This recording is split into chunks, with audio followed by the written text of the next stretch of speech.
Bom dia. Bom dia. Tomaram café? Sim. Dormiram bem? Sim. Ó, tô melhor que eu, hein?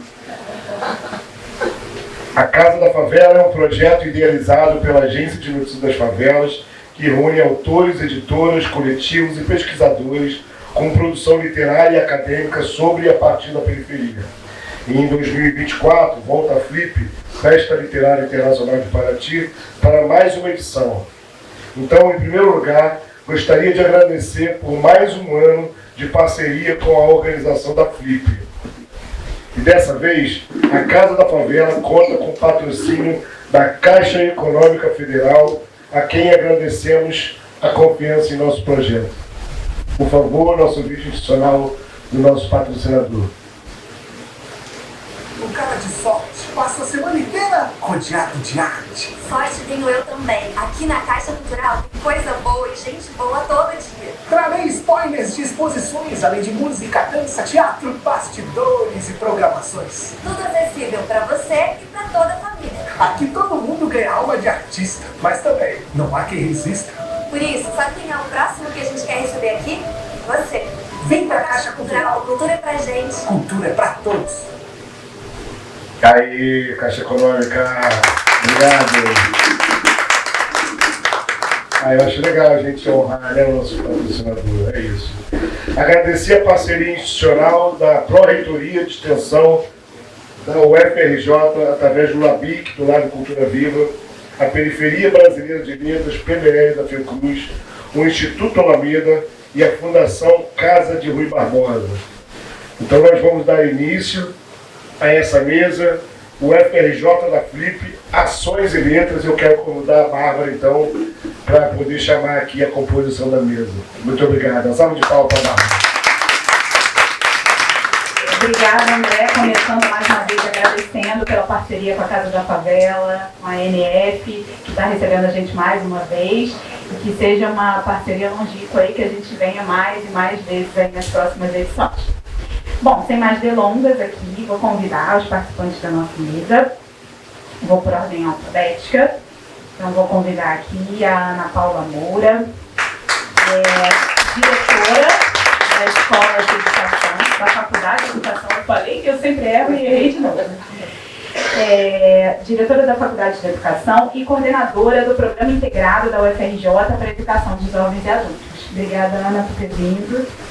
Convido então agora, na ordem alfabética, a Fernanda Ribeiro, diretora adjunta da editora da UFRJ. Obrigada, Fernanda. A editora está presente aqui, né, na Casa da Favela desde o primeiro dia, vendendo os livros da editora, e a Fernanda vai falar um pouquinho da editora para vocês.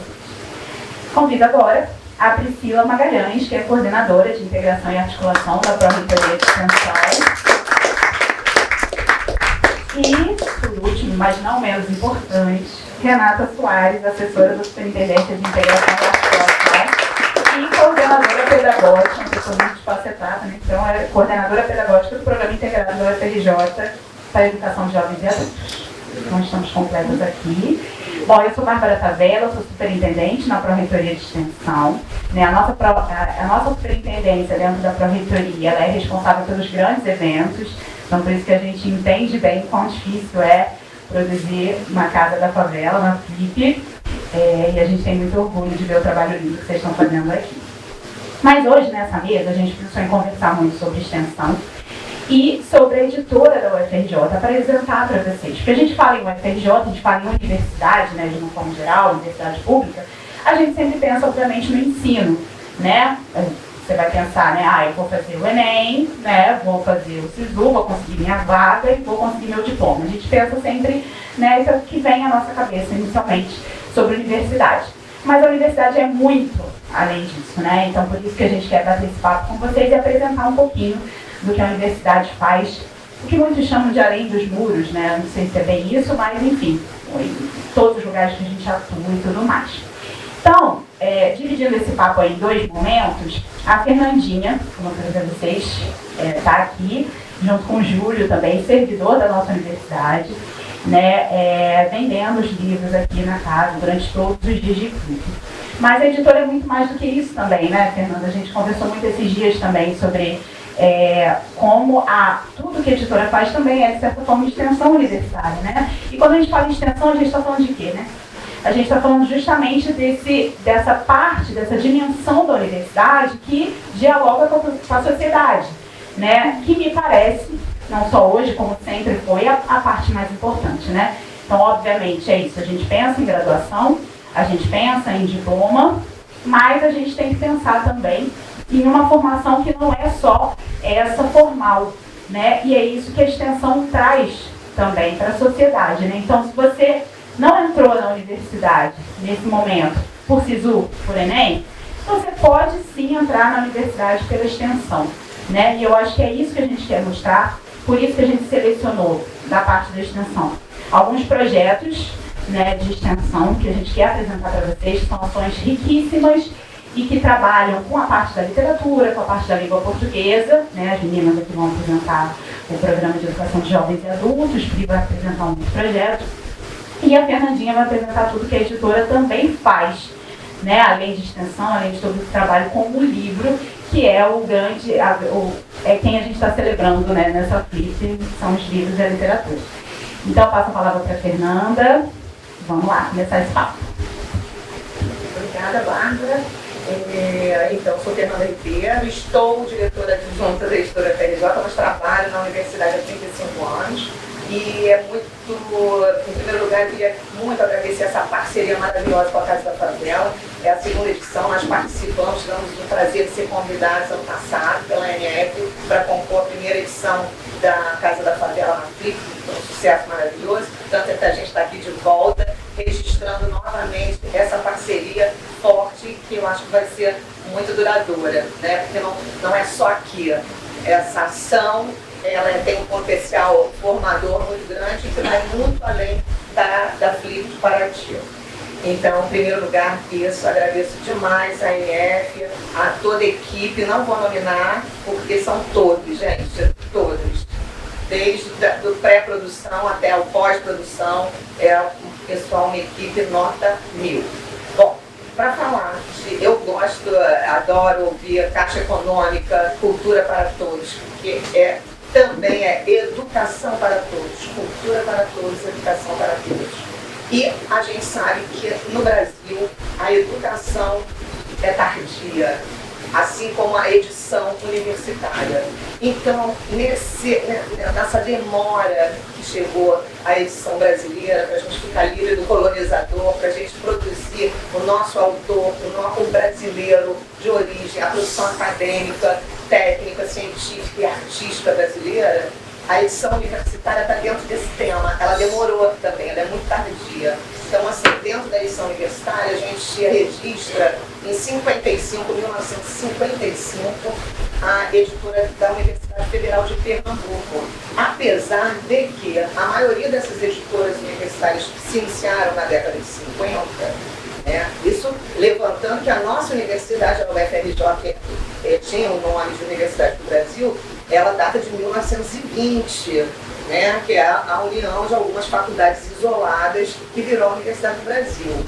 Isso a gente tem até o nosso livro, organizado pela professora Maria de Lourdes Fábio, que fala sobre a composição da Universidade do Brasil. Esse livro vai ser sorteado ao final. Até a Bárbara vai rodar aí uma lista de presença para o sorteio ao final do nosso bate-papo. Então, o que acontece? A Universidade do Brasil é de 1920. Então, imagina, na década de 50, começam a ser registradas algumas editoras universitárias. Porém, essas editoras, elas funcionavam mais como uma imprensa, como gráfica, do que propriamente uma editora. Eram editoras que não tinham um conselho editorial. E para nós hoje, na edição acadêmica, a edição universitária, a gente considera que para ser uma editora, precisa ter um conselho editorial. Então, a gente vai considerar como as primeiras, realmente, editoras universitárias constituídas para serem uma editora universitária, a USP e a UNB. A UNB, então, ela nasce universidade com a sua própria editora. Ela é uma universidade que ela nasce também com esse plano estrutural de fazer livros. E já é a década de 60, o que acontece em 64, após 2 anos de edição da UNB, a universidade é invadida, os seus estudantes e professores perseguidos, e esse projeto acadêmico universitário é rompido. Então, por exemplo, a UNB, que em um ano publicou 100 livros, ela passa 20 anos publicando em 50, né? E a USP é um caso à parte, porque ela foi, digamos, tomada de assalto pelas coedições. Então, a editora do USP, ela de 64 a 88, ela publica mais de 1.500 livros em regime de coedição. Desses 1.500 livros, nem 5% desse material pertence à USP. A maior parte pertence a editoras privadas e comerciais que se apropriaram realmente do saber da universidade para lucrar. A editora UFRJ, ela vem na abertura política, na década de 80, quando, em 1984, a UFRJ, então, faz a sua primeira eleição para reitor. E aí sim, essa eleição, o plano de reitoria previa, então, a editora da universidade. Apesar de que no plano de reestruturação da nossa universidade, onde ela passa a se chamar UFRJ, em 67, ela já previa no seu estatuto o Fórum de Ciência e Cultura e também a editora UFRJ. Porém, o fórum só vai sair do papel em 72 e a editora UFRJ em 86, após a eleição do professor Horácio Macedo para a reitoria da UFRJ. Então, esse programa de ação editorial da UFRJ nasce em 86, sob direção de uma professora da Faculdade de Letras, a professora Lídia Vassalo, que então foi incumbida de começar a fazer livros da universidade para preencher aquela lacuna existente dos alunos nossos da graduação, da pós-graduação, que também, concomitante a isso, a pós-graduação, na década de 80, também estava ganhando força, não é? A gente estava na anistia, todo mundo voltando, pensando no Brasil, então tudo isso é um contexto, nada disso acontece por acaso ou isoladamente. Então a editora UFRJ começa a publicar timidamente, não tinha equipe, trabalhava com 13 bolsistas, né, com docência, a gente não tinha técnicos administrativos apenas para as atividades administrativas, recepção, secretaria, né? Então, nós trabalhávamos exclusivamente com estudantes nesse período de 86 a 90. E mesmo assim, a editora publicou 165 livros, mas com aquela, sem conselho editorial. O conselho editorial ele funcionava como um grande conselhão. Então, era o Conselho de Ensino e Graduação, o Conselho de Ensino e Pós-Graduação e também o Conselho Universitário. Era um enorme conselho que avaliava, lia, dava parecer e decidia pela publicação. E nesse primeiro momento, a editora só publicou docentes da UFRJ.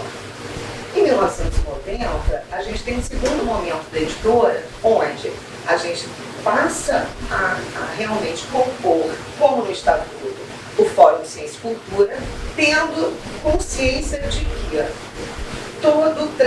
porque o Fórum de Ciência e Cultura, que na verdade é um órgão suplementar, que tem como ação principal essa articulação entre a universidade e a sociedade. É quem realmente mantém e sustenta a nossa universidade. Então esse diálogo com a sociedade é importante e sempre foi. Então ela passa a editora, então, já se constituindo com 165 livros, participando de eventos, participando da criação da Associação Brasileira de Editores Universitários, e como eu falei para vocês, nada é uma ação isolada, sempre as editoras universitárias andaram juntas, então começaram a se reunir também na década de 80, com alguns programas de estímulo à editoração, que era o PROED na época, ligado ao MEC, enfim, o Brasil, né, em polvorosa, política, cultural, artística, enfim, a gente estava recomeçando. Então, a editora UFRJ, em 90, ela vai para o seu local de origem, que é o Fórum de Ciência e Cultura, ela vai para o campus da Praia Vermelha, mais perto, né, das áreas de humanas, digamos assim, que era na época realmente com que a gente mais contava com os originais para transformar em livros. E aí já vai para a Praia Vermelha sob direção da professora Heloísa Buarque de Holanda, que hoje assina como Heloísa Teixeira, professora na altura da Escola de Comunicação da UFRJ, onde ela implementa uma revolução na editora. Então ela começa a chamar uma equipe técnica administrativa que antes trabalhava na gráfica da UFRJ, que eram pessoas que hoje são técnicos administrativos, mas que foram também estudantes da Escola de Belas Artes, da Desenho Industrial, da Letras. Então a gente começa a formar uma equipe de técnicos administrativos que sabem fazer o livro, a gente investe na formação desses técnicos administrativos também para fazer o livro dentro da editora. Então a gente passa a fazer todas as etapas de produção editorial dentro da editora, a gente passa então a compor um conselho editorial, pessoas convidadas a fazerem essas análises e pareceres para nós. Nós começamos a fazer traduções, aceitarmos livros, não só de professores da UFRJ, mas de todo o país. Então a gente começa a ir, nessa década de 90, a inaugurar uma nova forma de fazer livro. E aí, com isso, a gente começa a organizar nosso catálogo em séries e coleções. E aí nasce uma das coleções que eu sou apaixonada, que é a cultura urbana, exatamente chamando quem faz o funk, o hip hop, escola galeras e narcotráfico, vamos levar a faculdade de educação para dentro das escolas, o que está rolando, qual é a relação da direção dessa escola com a comunidade, com o tráfico de drogas, com o funk, como é que é essa leitura, e o grafite. Então, essa é a primeira coleção da editora FRJ, Cultura Urbana. Depois a gente começa a receber também, por conta dessa pegada aí da pós-graduação também, a coleção Risco Original. Vamos falar do patrimônio nacional, né? De onde vem o nosso... Porque a gente não é o patrimônio material, não é o prédio. A gente tem muito mais que isso. Então, qual é a história do patrimônio, né? Cultural do Brasil. Então a gente começa a trabalhar essa coleção chamada Risco Original, que a gente tem o patrimônio em processo, arquitetos da memória, temos a formação de cidades no Brasil colonial, do Paulo Santos, arquiteto brasileiro fantástico, enfim. E aí começa, com essa política da gente de abrir coleções, somos procurados pela família do Anísio Teixeira, grande educador brasileiro, morto na ditadura militar, e a família super comprometida com o ensino, com a educação pública, gratuita, de qualidade, cedeu todos os direitos de publicação de sua obra para a editora FRJ. Então nós publicamos toda a coleção do Anísio, são 12 livros maravilhosos, 2 deles também vão ser sorteados aqui no final. Educação é um direito e educação não é privilégio. Então a gente tem que falar muito essas 2 frases, esses 2 títulos, que são muito caros para nós, brasileiros.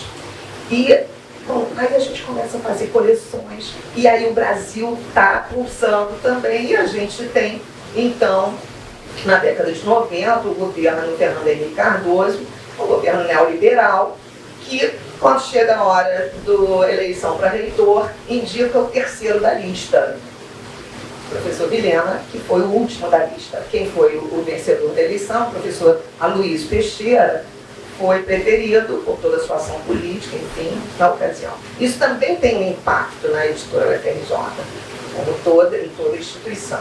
Mas, por outro lado, era uma reitoria que queria estar presente, queria aparecer, queria se autoafirmar. Então, eu posso dizer que foram 4 anos onde a editora FRJ viajou do Oiapoque ao Chuí, sempre com a presença do reitor.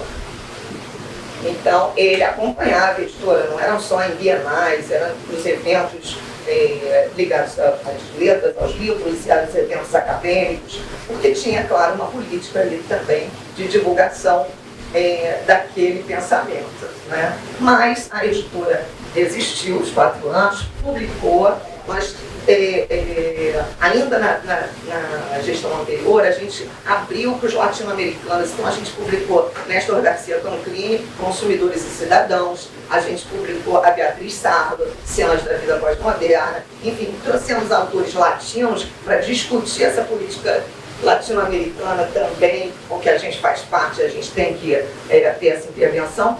Então, a editora FRJ, ela publicou e ela continuou nessa lista, porque nós, técnicos administrativos, que formamos uma equipe técnica estável, conseguimos garantir também a reedição dos títulos esgotados, continuar a nossa política de reeditar. Vale a pena dizer, nesse período de 4 anos, nós paramos de editar o Anísio Teixeira, a gente só concluiu todos os livros do Anísio Teixeira pós a gestão juliana.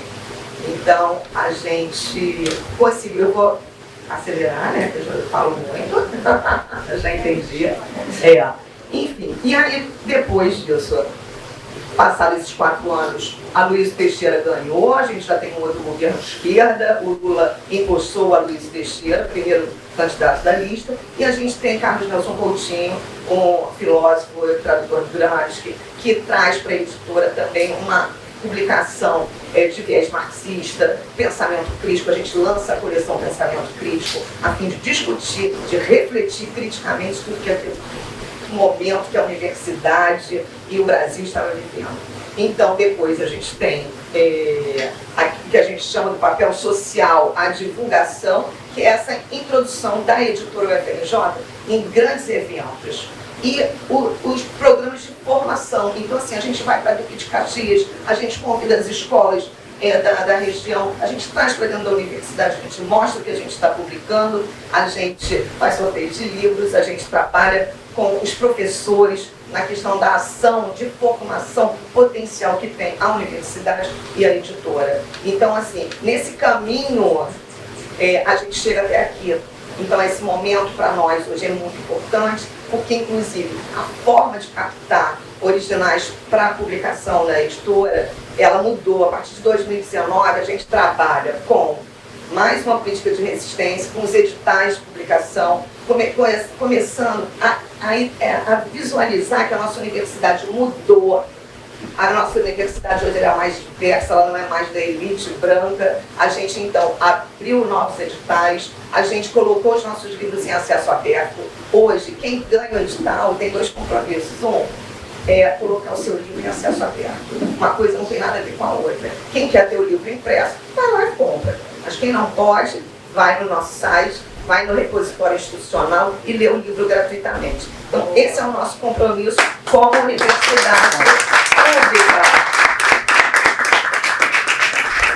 Como universidade pública, a gente tem esse dever, né? E esse direito, como cidadãos também, que todos nós somos. É isso, muito obrigada, e estou aberta aí no final para qualquer pergunta que vocês tenham, tá bom?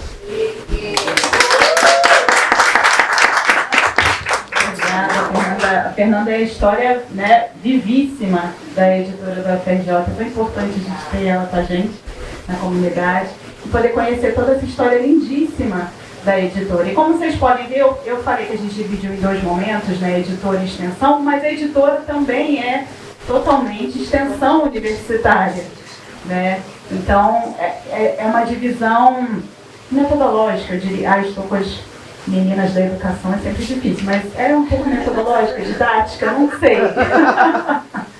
Bom, eu vou passar a palavra agora para a Priscila, né, que vai apresentar o projeto Unifavela. A gente fez, só para vocês entenderem um pouco, as universidades, né, a gente tem universidades de diversos tamanhos. A Universidade Federal do Rio de Janeiro é a maior pública, né, federal. Então, a nossa universidade é gigantesca, o que quer dizer também que nossas ações de extensão são mais de 1.300, só para vocês terem uma ideia, em todos os campos do conhecimento. Em todas as áreas do conhecimento, a gente tem ações de extensão. Quando eu falo ações de extensão, a gente está falando de projetos, é um pouco que vocês vão ver aqui hoje, a gente está falando de cursos, a gente está falando de eventos e a gente está falando de programas. Então, a gente vai ter exemplos de programa, exemplos de projetos, mas isso quer dizer também que tudo isso é público, tudo isso é gratuito, né? Então, todas essas ações É isso, eu falei, são mais de 1.300 que a gente tem em todas as áreas e a gente fez essa curadoria, pensando um pouco, né, onde a gente está, na Casa da Favela, pensando em ações que a gente possa mostrar a atuação da universidade nesses espaços também. Né? Então, passo a palavra para a Priscila. Obrigada. Oi, bom dia. Bom dia a todas e todos. Bem, como a Bárbara já me apresentou, eu sou coordenadora de integração e articulação da extensão. Então, antes de tudo, eu quero agradecer a equipe da Unifavela. Né? Eles não puderam vir com a gente, mas a gente trouxe esse projeto para vocês conhecerem, que é um projeto que vocês vão perceber que a gente está falando muito aqui sobre letras, literatura, vocês vão ver que as ações do Unifavela, elas se expandem para além da questão da formação. Né? Vocês vão ver que elas vão pensar o indivíduo de uma forma integral, a permanência, a sobrevivência desse indivíduo. Então, por favor, Carol, bem. Então, o que é a Unifavela? Né? O Unifavela é essa instituição socioeducativa, né? Ela está localizada no Complexo da Maré. Então, os dados do Censo da Maré, não sei a galera que saiba sobre esse censo, que foi feito pela Redes, já tem alguns anos, enfim, acho que foi de 2019, por aí 2020. Mas eles trazem dados muito importantes sobre o Complexo da Maré. E aí, hoje, o Complexo da Maré ele é composto em torno aí de 140 mil habitantes, ou seja, ele é um dos bairros até mais povoados do município do Rio de Janeiro. E que tem uma população aí de aproximadamente quase 60% de pretos e pardos, né? Isso é muito importante falar. E além de ter uma população, enfim, muito, digamos assim, muitos migrantes, né? Pessoas que vieram de outras regiões, né? De fora do Rio de Janeiro para poder morar aqui, enfim, viver, tentar a vida. Então, muitas dessas pessoas também moram no Complexo da Maré. Hoje eu acredito que, infelizmente, a gente conhece o Complexo da Maré, enfim, por conta das inúmeras operações policiais. Nós que estamos, principalmente na cidade universitária, né, a gente está ao lado do Complexo da Maré, então a gente também consegue ouvir, não apenas saber pelos noticiários, mas também ouvir. Mas existe também uma parte de resistência na Maré muito interessante. Então, o Unifavela é uma dessas ações. As meninas depois vão falar também, enfim, sobre o EJA, a atuação também, que é muito forte no Complexo da Maré, em outras regiões também. E é isso. Mas o Unifavela... Opa, vamos ficar rapidinho, só para a gente falar um pouquinho mais. Então, hoje, ele é uma ação de extensão registrada, né, na UFRJ, né?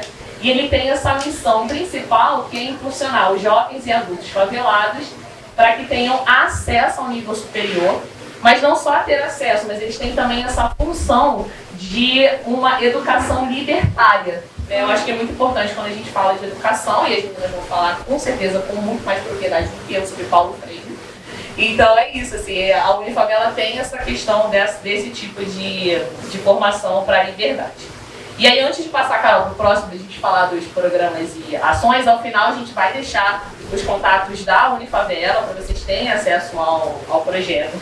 E o objetivo principal deles, né, eles listam vários, assim, mas eu destaco alguns, que é valorizar conhecimento acadêmico e não acadêmico, né? Então, quando a gente está falando também da extensão universitária, a gente traz essa importância de ter uma interação dialógica com a sociedade, né? Não é simplesmente a universidade levando o conhecimento, mas na verdade é ter essa troca para que a gente possa construir, né? Construir conhecimento juntos, né? É a sociedade que também impacta a forma de fazer conhecimento, de pensar conhecimento da universidade. Por isso que a extensão ela é tão importante, né? Um outro objetivo do projeto também é promover esse pensamento crítico, né, da autonomia, da solidariedade e por aí vai. E eu achei muito interessante também que um último objetivo deles é ouvir e agir coletivamente com os moradores, né? Por isso que eles dialogam tanto com a questão da extensão universitária, né? Não é apenas a universidade pensando, mas também pensando junto, né? A sociedade pensando junto conosco. Pode ir, cara, por favor. Então a gente vai falar sobre os projetos e ações do Unifavela. Então o primeiro deles, pode ir, é o pré-vestibular Unifavela, enfim, que atua mesmo no Complexo da Maré. Eu tô com essa apresentação aqui, tá, gente? Pra não ficar girando tudo perto, mas vocês podem ir acompanhando por aí. Então o objetivo principal, né, enfim, é impulsionar de fato, né, esses jovens e adultos para que tenham acesso ao nível superior. E aí, esses foram alguns dados que eles passaram pra gente, que ao longo, enfim, desses 4 anos, eles impactaram diretamente a vida de mais de 100 estudantes, né? É importante a gente falar assim, que o Unifavela não é a única ação nesse sentido dentro do Complexo da Maré, mas ele traz, de fato, números muito expressivos. Então, em 2018, né, 100% dos estudantes são aprovados mesmo, né, na universidade, e até 2022, ou seja, 2 anos atrás, 25 estudantes do pré-vestibular ingressaram no nível superior. Esse dado é muito importante porque a gente está falando sobre um período pandêmico, né, em que o acesso, enfim, de 2020 a 2022, o acesso até a essa questão mesmo de conhecimento, enfim, estudar, né, se torna muito mais difícil, principalmente para a população periférica e favelada, por questões de questões de acesso, enfim, questão de, enfim, outras preocupações eram mais urgentes, né, nesse sentido. Pode passar, Carol, por favor. Então, quando a gente fala também sobre um projeto que ele é que ele está além dessa questão dos jovens e adultos ingressarem no nível superior, a gente traz, por exemplo, o Uniletrinhas, que é uma das ações do Unifavela, né, que eles já focam nessa população, enfim, na criançada mesmo, né, de 6 a 14 anos, e eles têm como objetivo principal desenvolver mesmo essa coisa de coordenação motora, disciplina, expressão corporal, que são habilidades muito importantes, né? Quando a gente agora está na idade adulta, a gente vê a importância de a gente ter desenvolvido isso na nossa infância, né? E aí que eu achei muito interessante do Letrinhas, eu queria compartilhar com vocês, essa última informação, olha, são beneficiadas crianças cuja mãe solo é a única responsável pelo provimento da família.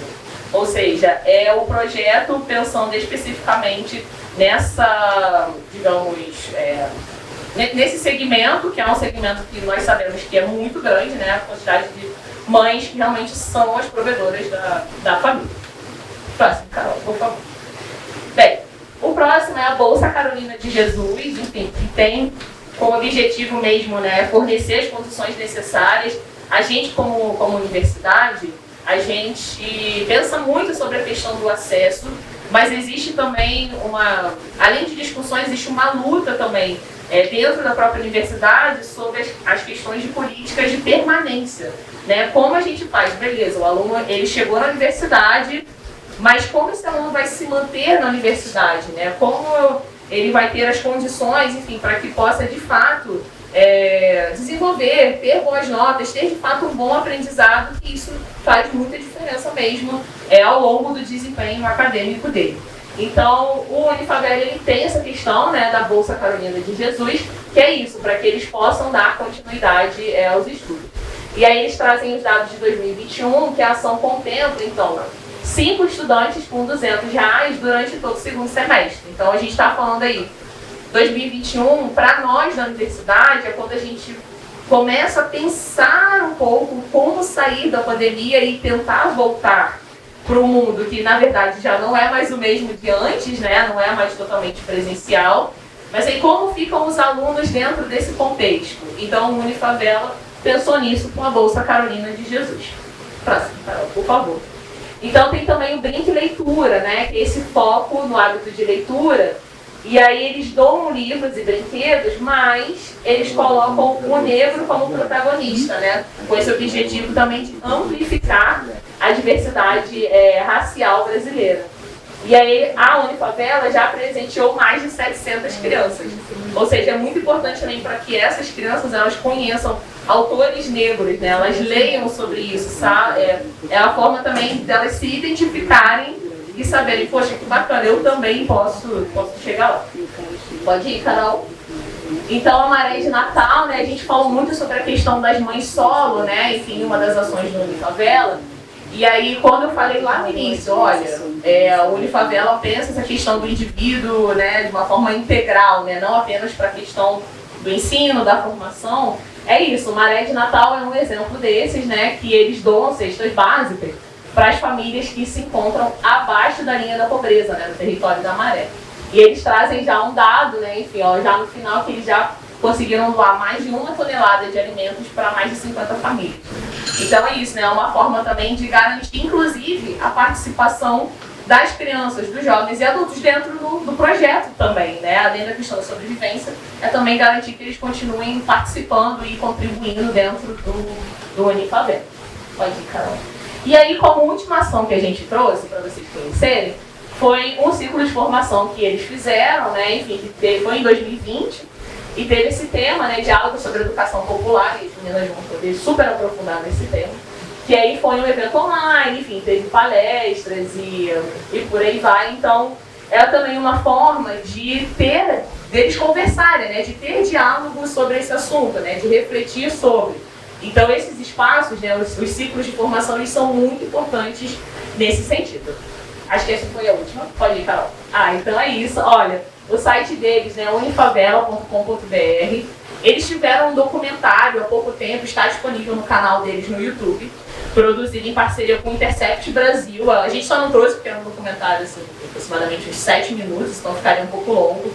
Vai ser muito interessante, então é só vocês acessarem no site deles, lá já tem direto acesso para o YouTube. É um projeto muito rico, a gente como Pró-Reitoria de Extensão, a gente tem muito orgulho, né? Quando a gente vê essas ações assim, muito orgulho de ver o trabalho sendo realizado, de também poder contribuir de alguma forma para que esse tipo de trabalho aconteça. Então é isso, obrigada. Obrigada, Pri. Eu acho, até que você falou de pró-reitoria e tudo mais, eu esqueci de explicar para vocês um pouquinho, porque acaba que na universidade a gente está tão acostumado com essas estruturas, quando a gente chega, a gente toma um susto, que a gente não entende nada, mas depois que a gente se apropria, a gente acaba repetindo, mas não se toca, que não faz nenhum sentido se você ouvir assim isoladamente. Então, quando a gente fala em pró-reitoria, eu gostaria de fazer essa analogia que acho que dá para entender um pouco melhor. É como se a gente estivesse pensando no nosso governo federal e a gente estivesse pensando nos ministérios, né? A gente tem os ministérios de cada área. As pró-reitorias nada mais são do que os ministérios dentro dessa estrutura universitária, né? Então a gente vai ter da graduação, da pós-graduação, da pesquisa e da extensão também, né? Que é o que a gente está tratando um pouquinho mais aqui, tá bom? Obrigada, Pri. O Unifavela é uma ação incrível. Eu queria aproveitar e falar também que eu vou acabar esquecendo no final, que tudo isso que a gente tem aqui, se vocês seguirem nas redes, o nosso Instagram é @extensãofrj. Lá vocês têm acesso a todas essas ações, não só essas que a gente está conversando aqui, mas também todas. Então vocês conseguem saber as oportunidades que tem, cursos que estão com vagas abertas, o que está rolando. Depois o Fernandinha pode falar também o @ da editora, mas só para a gente não esquecer também, não deixar tudo para o final e acabar esquecendo. Eu vou passar agora para Ana Paula Moura e para Renata Soares, para a gente apresentar o próximo programa, na verdade.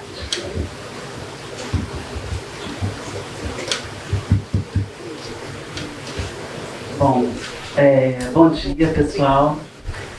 É um prazer estar aqui, poder dividir um pouco do trabalho que a gente faz. A Bárbara, né, falou um pouco sobre o programa, né? O programa é um programa de extensão, mas é um programa que já tem 21 anos e, diferente de tudo que a gente tem o costume de viver na extensão, ele não nasce como uma iniciativa da universidade, ele nasce como uma convocação da comunidade da Maré.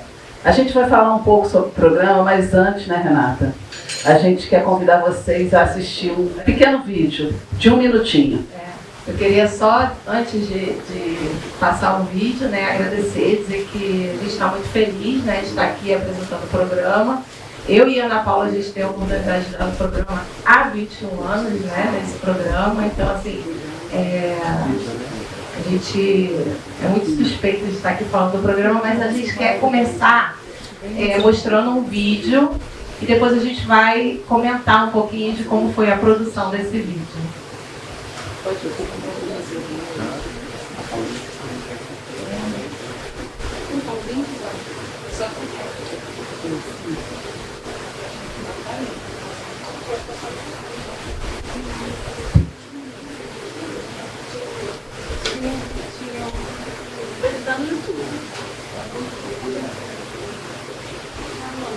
Esqueci daí.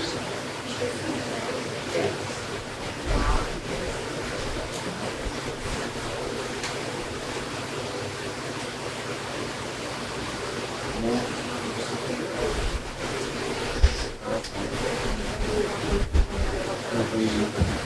Enquanto isso, a gente vai fazer nosso jabá, né? Eu até vou completar aqui, porque a gente está com 2 editais abertos no site da editora FRJ. Cheguem lá, as inscrições começam em janeiro. Quem se interessar, temos 2 editais abertos. Um para pesquisadoras mulheres, exclusivamente para mulheres, e o outro para pesquisadores negros, quilombolas e indígenas.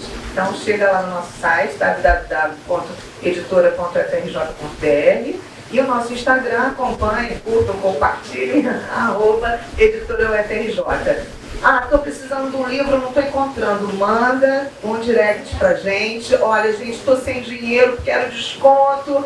Manda mensagem no direct, tá? E queria também fazer aqui a propaganda do meu diretor, Marcelo Jacques de Moraes, que implementou a partir de 2019 nossos editais, dando maior transparência para a nossa editora. Obrigada.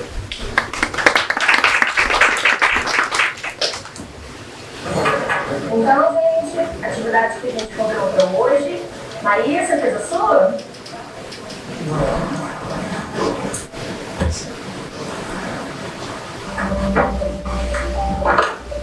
Ô, mãe! Olha a Gabi aqui! Eu já tô indo aí.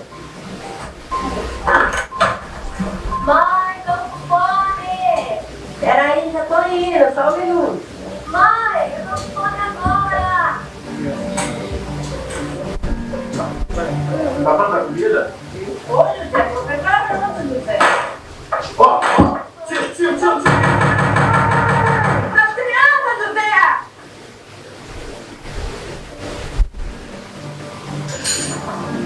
Esqueci, professora.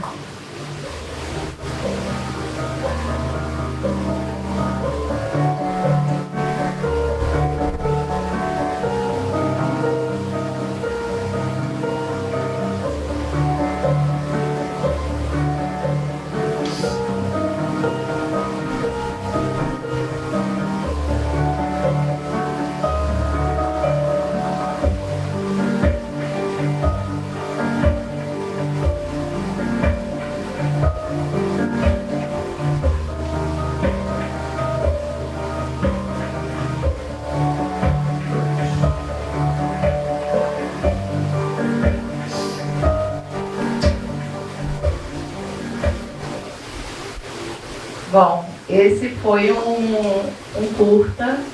Quando a gente fala de extensão universitária, né, o protagonismo nas ações de extensão, né, e não é diferente no programa, são dos estudantes da UFRJ. Né? Uma das diretrizes da extensão é o impacto na formação do estudante.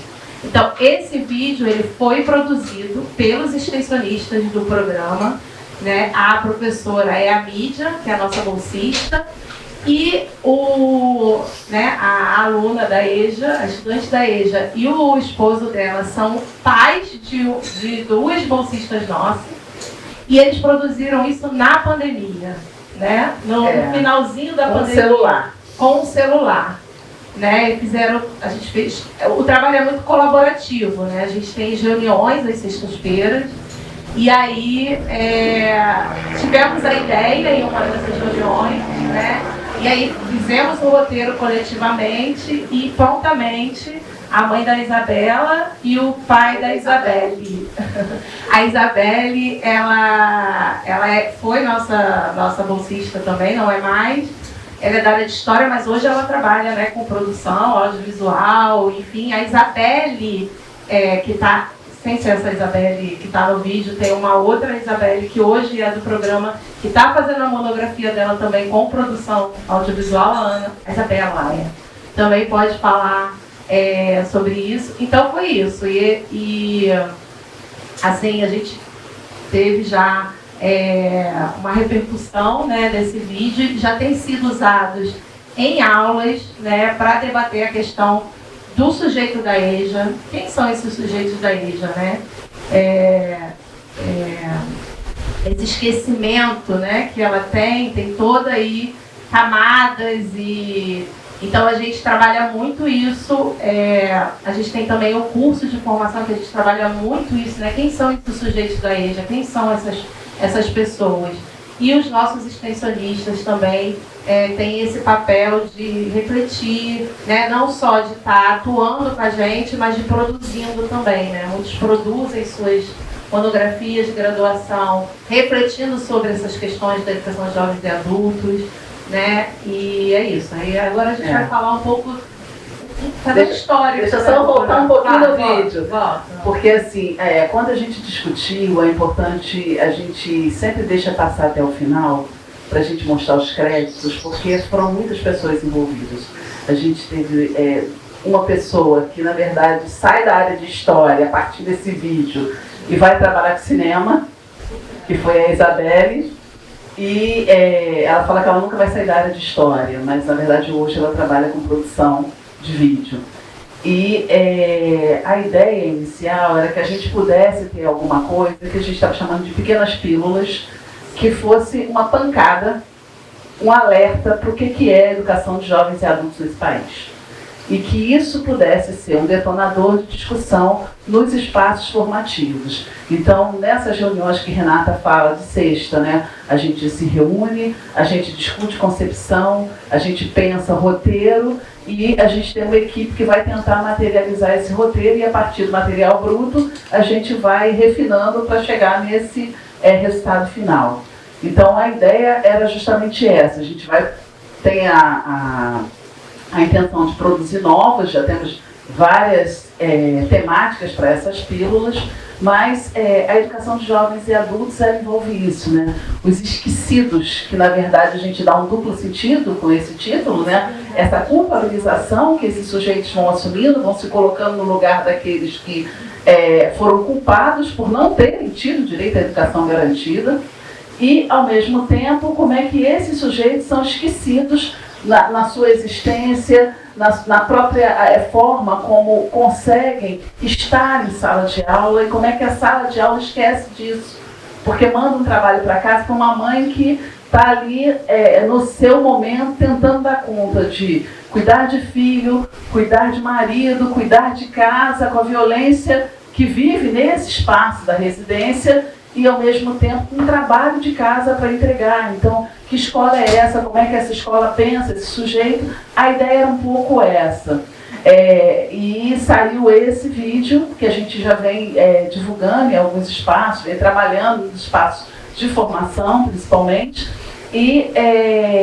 Mas o programa, na verdade, ele já tem uma história bem longa. Ele nasce no ano de 2003, final do ano de 2003, e é a partir de uma convocatória que na época não era nem redes, era o SEASM. E o SEASM depois se divide, né, e fica uma parte no SEASM, outra parte na redes. E nesse momento foi feito também um censo, o censo de 2000, e é importante a gente registrar isso, né? Como as comunidades elas vão produzindo seus censos e auxiliam a sociedade como um todo, a pensar políticas públicas, a pensar ações educativas, culturais para esses espaços. Então, de posse desse censo, alguns representantes da Maré procuram a UFRJ.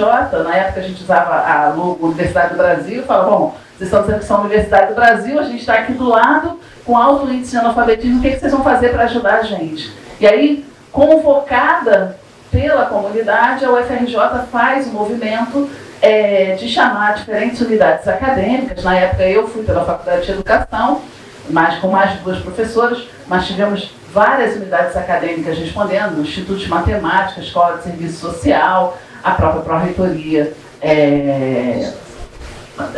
de Extensão e a Faculdade de Letras, Faculdade de Educação. Então, a gente tem aí um grupo de professores, o que não é fácil, porque você está lidando com áreas de conhecimento completamente diferentes, você está lidando com áreas de conhecimento que têm referenciais teóricos, metodológicos distintos, e aí você reunir esse povo todo para construir uma ação conjunta é um desafio enorme. Mas é um desafio que a gente avalia que deu certo, afinal são 21 anos.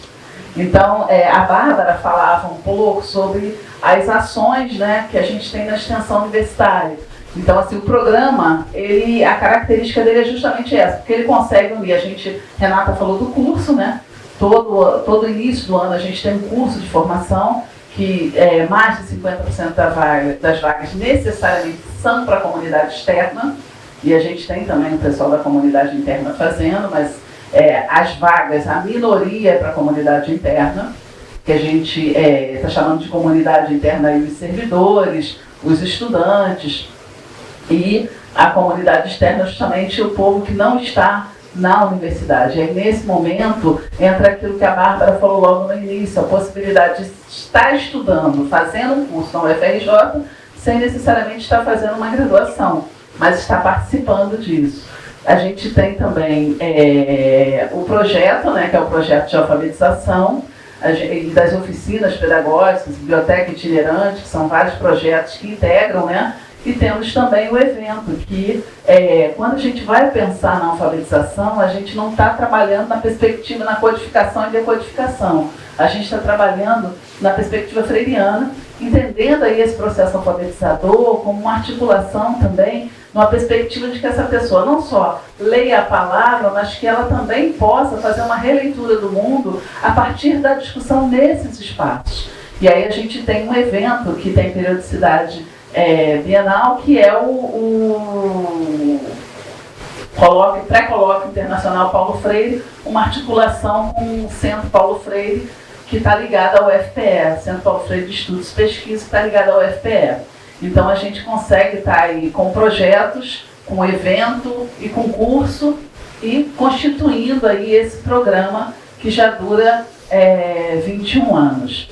E a Renata não falou, mas eu acho importante, porque a Renata ela foi da primeira turma de bolsistas. Naquela época a gente fazia a organização do programa, a Renata fazia graduação e ela foi da primeira turma de bolsista, e aí tem toda uma história nisso aí, que depois ela faz o concurso, volta como técnico administrativo e vai trabalhar justamente no programa, fazendo aí a coordenação pedagógica. Então, é um movimento que é um movimento também de formação de quadros.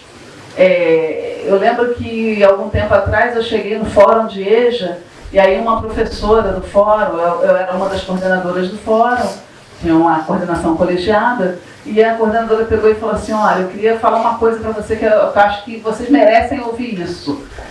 Ela falou: olha, recebemos professores concursados agora no nosso município. Ela era coordenadora de EJA de um município do Rio, e eu acho muito legal vocês saberem que recebemos 2 pessoas que vieram do programa de vocês, e é um diferencial. A gente vê assim como que é diferente a forma como essas pessoas veem a educação de jovens e adultos, como é que elas já chegam lá entendendo o que é a educação de jovens e adultos e podendo contribuir mais com isso.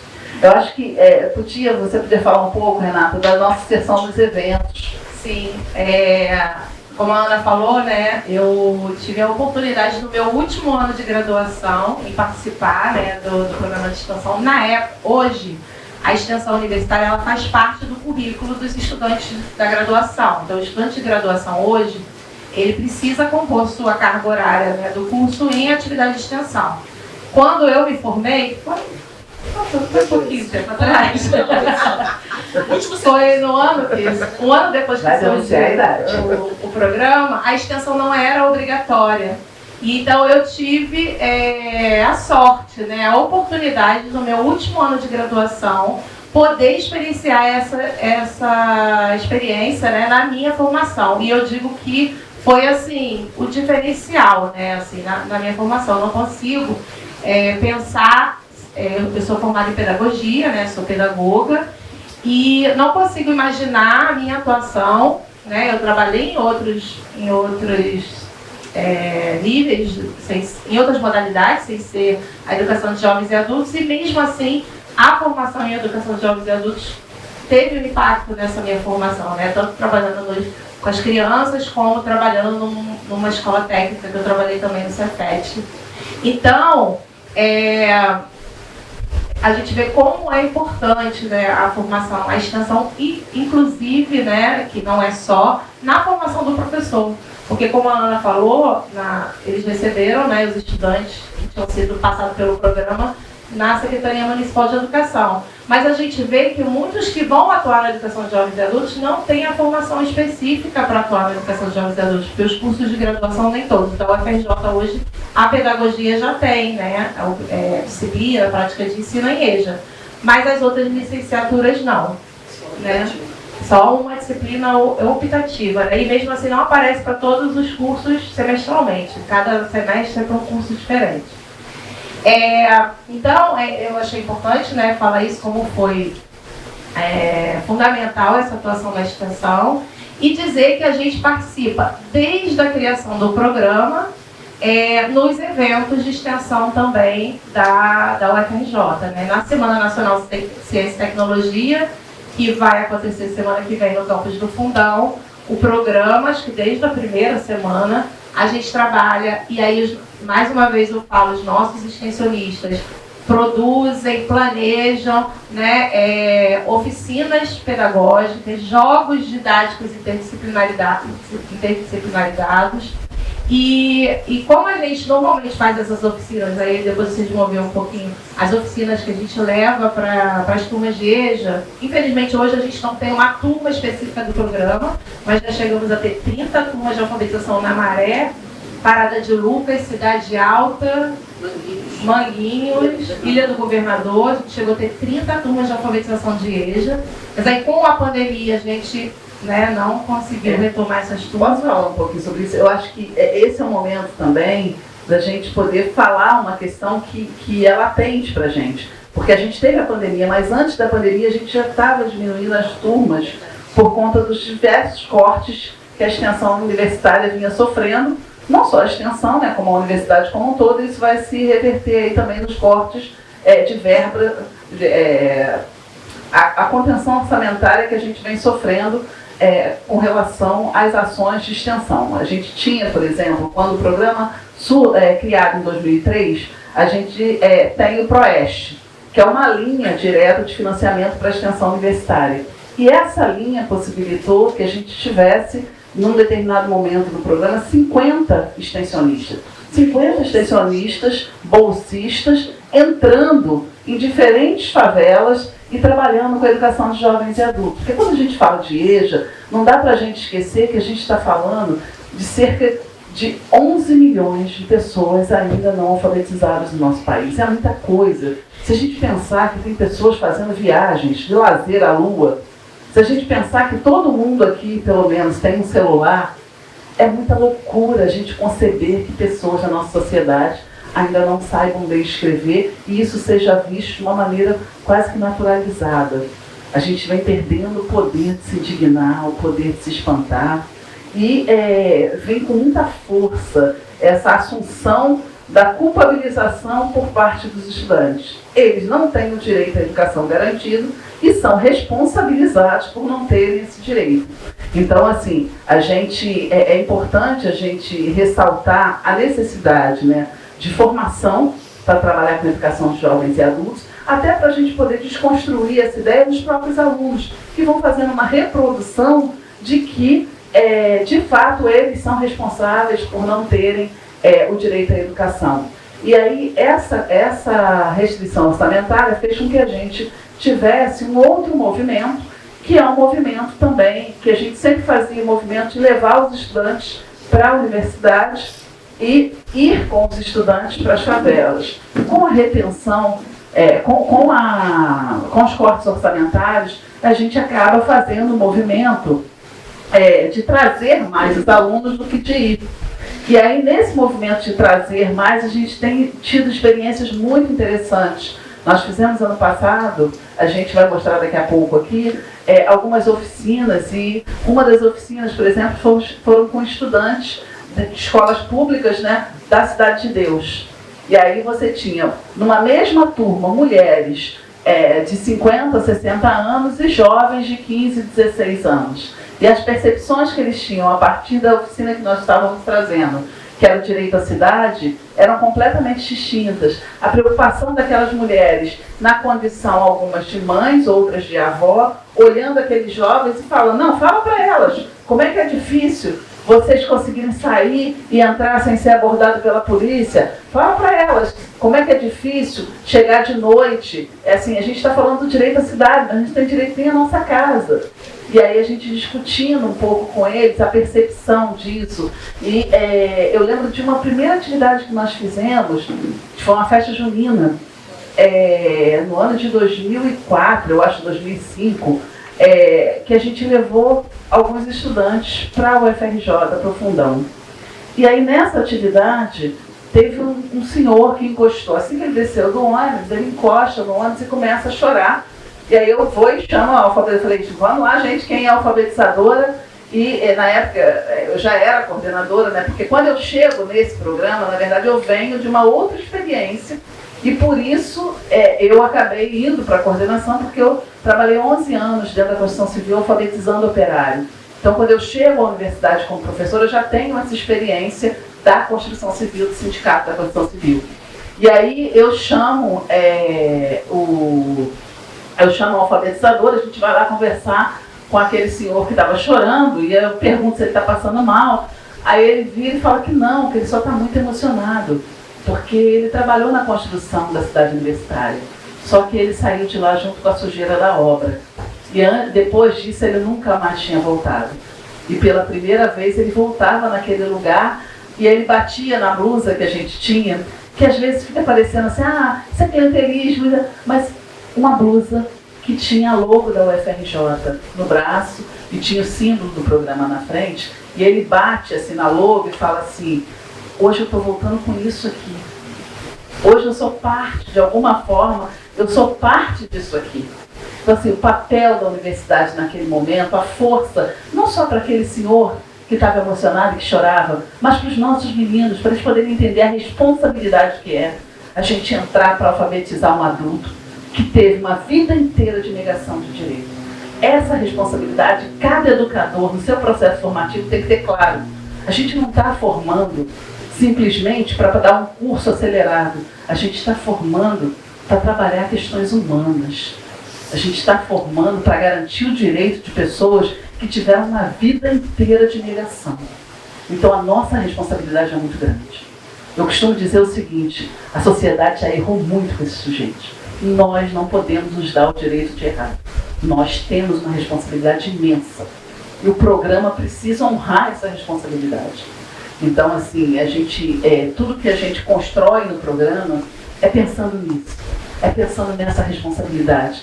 É pensando no quanto que a gente pode fazer diferença, não só na vida dos sujeitos que estão sendo atendidos pela ação, mas principalmente na vida desses educadores e de tantos outros que vêm fazer cursos conosco, para que possam entender a importância do papel que podem ter nessa mudança, na transformação dessa sociedade que o tempo inteiro criminaliza a pobreza, criminaliza a questão racial, criminaliza de diferentes formas os sujeitos que deveriam estar sendo protegidos por esse Estado. Desculpa, Renata, falei muito.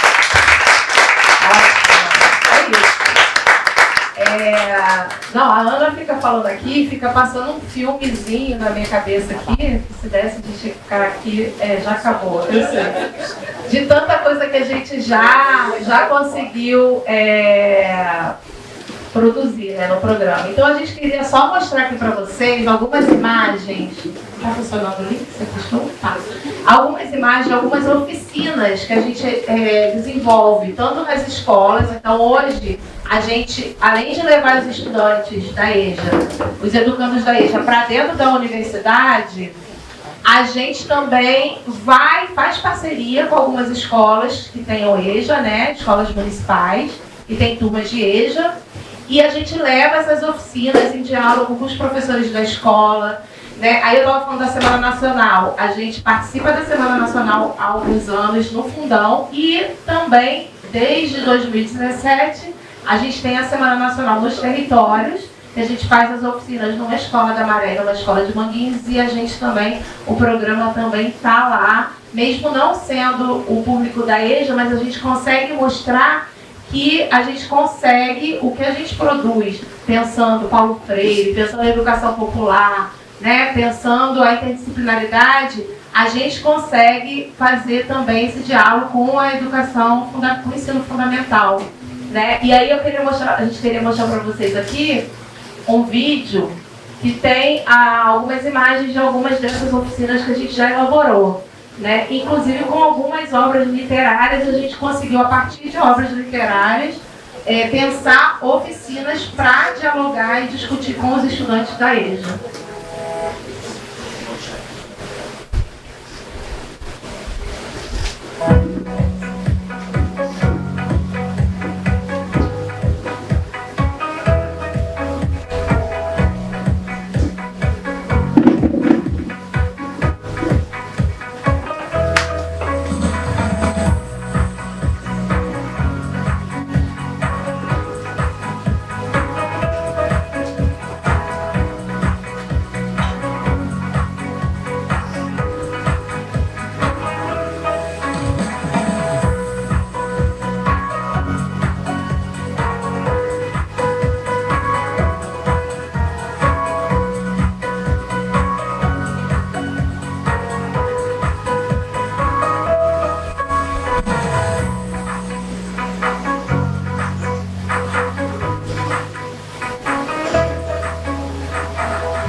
E é isso, só para finalizar, que a gente queria convidar vocês também a fazer o nosso curso, que a gente deve divulgar em breve, e normalmente acontece em fevereiro de 2000, em fevereiro, né? Esse ano deve ser também em fevereiro de 2025, segunda quinzena, e é aberto ao público, só ter o ensino médio e pode fazer o curso, é gratuito, e acontece lá na cidade universitária, no Fundão. E agradeço.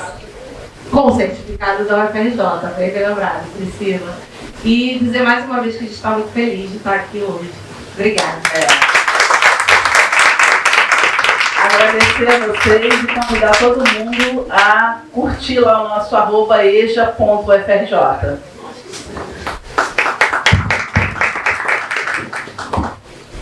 Obrigada, meninas.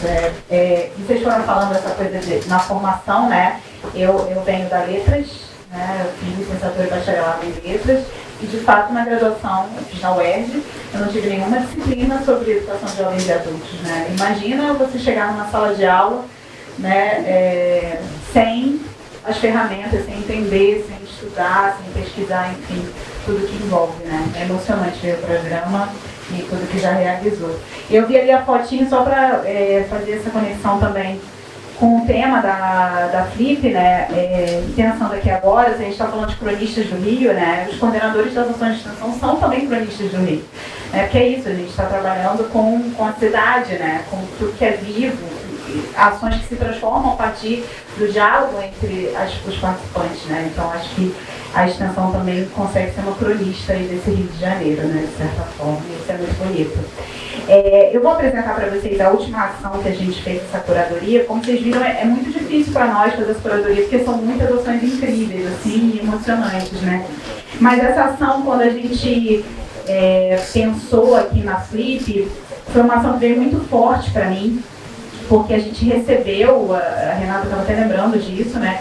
A gente foi procurado pela Secretaria, eu sempre esqueço o nome, eu vou te falar aqui, a Secretaria de Estado de Administração Penitenciária, o CEAP do Rio de Janeiro. A gente foi procurado por eles porque existe uma recomendação, que começou como uma recomendação desde 2013, uma recomendação do Conselho Nacional de Justiça, que a leitura era capaz de possibilitar uma remissão de pena dos penitenciários, né? Então, vejam aí, essa recomendação é de 2013, entendendo que a leitura é capaz, né, de construir cognitivamente, enfim, a partir da saúde mental, a partir de todos os mundos que você constrói, né, entendendo a leitura como algo social, né, algo de construção, né? E, então, veja, em 2013. Aí, em 2021, o que era essa recomendação, apenas uma recomendação, passa a ser uma resolução em todo o país. Que a leitura seja também uma forma de remissão de pena, né? E hoje, até os dias atuais, pela pesquisa que eles realizaram, 1% só dos presos brasileiros conseguem remissão de pena pela leitura. Então vejam, né, uma resolução, né, federal, mas que ainda não consegue alcançar. Então acho que é por isso que é importante a gente mostrar esse projeto. Que primeiro eu quero agradecer, como a Pri muito bem lembrou, eu queria agradecer aos coordenadores do projeto que de forma muito genuína permitiram que a gente apresentasse essa ação, né? Então agradeço aqui o João Camilo Pena e o Paulo Tonani, que são docentes da Faculdade de Letras da UFRJ, que são coordenadores da ação Ler. Ah, que maravilha, Lei. Deixa eu ler direitinho o título do projeto. Ler, leitura, existência e resistência. E o que o projeto é? Né? O projeto, então, ele trabalha, no momento, com o presídio Evaristo de Moraes, que fica em São Cristóvão, né, no Rio de Janeiro, e os estudantes, docentes, extensionistas do projeto, eles vão até os presídios, né, e fazem uma roda de conversa com, né, os detentos que têm interesse, decidem que livro eles vão ler, né, e a partir disso, dessa discussão coletiva, eles fecham um livro que eles lerão, cada um tem seu tempo para ler, de 15 em 15 dias. Esse grupo do projeto vai até o presídio novamente e eles podem discutir a leitura que eles fizeram do livro e precisam obrigatoriamente produzir uma resenha, um relatório sobre o que eles leram. E a partir dessas discussões, eles têm esses produtos voltam para a universidade, né, e aí os extensionistas, os docentes, em conjunto, leem todos esses textos que foi produzido pelos presidiários e se eles recebem é dado nota em relação a esse trabalho. E aí, se eles conseguem uma nota acima de 6, eles ganham a cada livro lido 4 dias de remissão da pena. Né? Então, é um projeto lindíssimo. E eu lembro quando a servidora da secretaria falou com a gente ficou encantada, né? E eu sou da Letras também, então a vontade era de pegar o projeto para mim na hora. Mas é isso, estamos à frente da gestão da Pró-Reitoria, né? Imagina se vocês pegar tudo para fazer, né? Mas é um projeto lindíssimo, assim, é emocionante ver, né? E aí eu estava vendo e aí se vocês quiserem, eu também não trouxe aqui porque o tempo é menor, mas tem uma reportagem recente do RJTV, né? Que foi até o presídio, né? Conversar com os presidiários que tinham participado do projeto, né? E assim, os relatos deles, né, são lindíssimos. E aí um deles, muito o que a Ana está apontando aqui, a Renata, né, o projeto ele fala, né, essa resolução, né, federal, ela fala sobre ressocialização. Mas aí né, ressocialização pela leitura. Mas aí um desses detentos que dá a entrevista, ele fala, olha, na verdade não é uma ressocialização. Eu, como homem negro, periférico, na verdade eu me sinto sendo socializado agora. Né? Não é uma ressocialização, é uma socialização. Né? Então, obviamente, é isso, né? Se a gente pensa em penitenciários, é isso, são corpos pretos, pardos, periféricos, que muitas vezes, né, não foram alfabetizados, inclusive, né? Então ter essa outra oportunidade, né, essa oportunidade da socialização me parece ser incrível. Né? Aqui até saiu prisionais femininas, mas não tá? São masculinas. Pode passar, Carol. Então é isso, é uma parceria. Então foi feito um acordo, né, isso é muito comum dentro da universidade, foi feito um acordo de cooperação técnica entre a Faculdade de Letras, a Pró-Reitoria de Extensão e a Secretaria de Estado de Administração Penitenciária. O que vem dessa resolução e é feito pelo projeto é isso, a cada livro lido 4 dias de remissão de pena. E o projeto pensa então isso, né, os textos literários, e aí é isso, sempre literatura, né, e aí eles podem escolher o que quiserem. Obviamente a secretaria também tem uma curadoria, né, por parte dela dos livros que podem ser utilizados pelos detentos, mas esse pensamento de que textos literários são uma estratégia de reflexão sobre identidade, alteridade e outras questões também sociais. Aqui tem algumas imagens, tá vendo, do coordenador, das estudantes, né? Ali é A Hora da Estrela, da Clarice Lispector, um dos livros que foi escolhido por eles, né? Então tem toda essa parte também de formação. Pode passar, Carol. E essa foi a última conquista e mais recente do projeto, que foi essa matéria no Le Figaro, né, um jornal parisiense, justamente falando sobre essa iniciativa brasileira de pensar a remissão de pena a partir da leitura, né? Então parece a gente estar aí celebrando o livro, né, e fica tão palpável para nós, né, o poder da leitura, o poder da formação literária nesse projeto. E aí mais uma imagem deles lá. Eles têm um Instagram também, que eu posso passar aqui para vocês, que é o @ler mesmo, leitura, existência, resistência. Então acho que aí a gente fecha essa nossa curadoria especialíssima.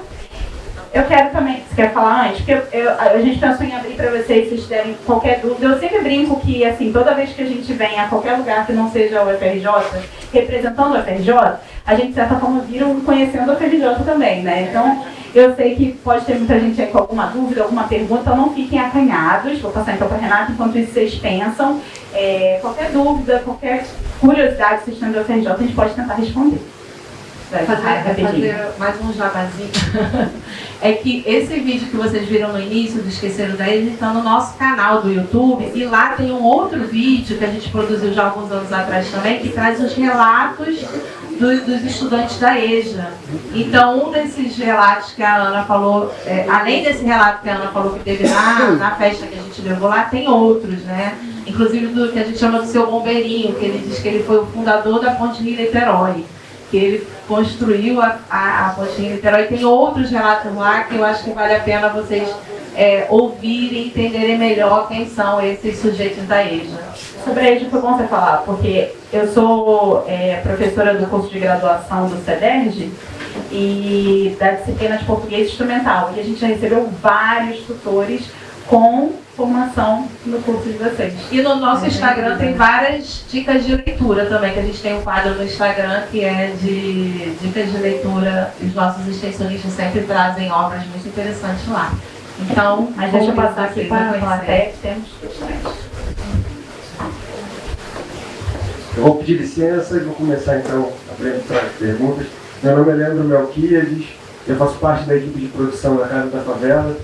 E eu estou, primeira coisa que eu queria dizer, estou muito, muito feliz com essa mesa. Assim, um conjunto riquíssimo de informações e abertura de portas e janelas para dentro da universidade que vocês trouxeram.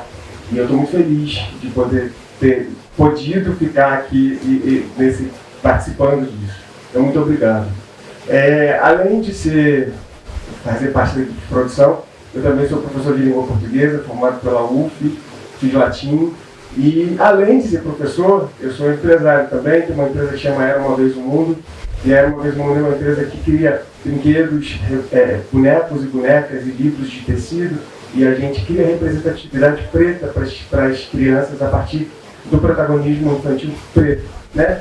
E aí, quando você fala da Unifavela, no ano passado, o podcast Não Inviabilize entrou em contato com a gente para patrocinar, e a gente fez um bem bolado ali e distribuiu 600 bonecas para o Unifavela. E aí, junto com as bonecas, elas fazem... Caramba, que legal, né? E as nossas bonecas chamam Dandara, então a gente fez a Dandara e o Zambi, e aí as crianças, num projeto de Natal, receberam 600 bonecas, e as bonecas, elas têm uma articulação, elas têm uma atividade educativa que vai com uns cards, e esses cards de papel mesmo, eles são roupinhas com profissões que as crianças montam e vestem na boneca. E cada card tem um QR Code. Quando aponta-se a câmera com conexão no celular, abre para a nossa plataforma e tem um monte de informações sobre... são 5 profissões: a astronauta, a médica, a professora, chefe de cozinha e a outra eu nunca lembro, mas são 5. E aí quando abre essa informação, tem várias informações sobre mulheres pretas que desempenharam, brasileiras ou não, mas que desempenharam essas profissões e tiveram grande projeção nesse lugar, e assim, inspiração mesmo, né? E eu achei muito legal quando você traz a Unifavela, porque foi ano passado que a gente fez isso com o patrocínio do canal Não Viabilize da DR3. Então, muito legal. E queria fazer essa observação e perguntar para a Fernanda, já que eu também sou desse lugar, se a editora tem alguma interface com literatura infantil, como é que a editora faz para falar sobre literatura infantil tecnicamente ou só na expressão artística mesmo. Valeu.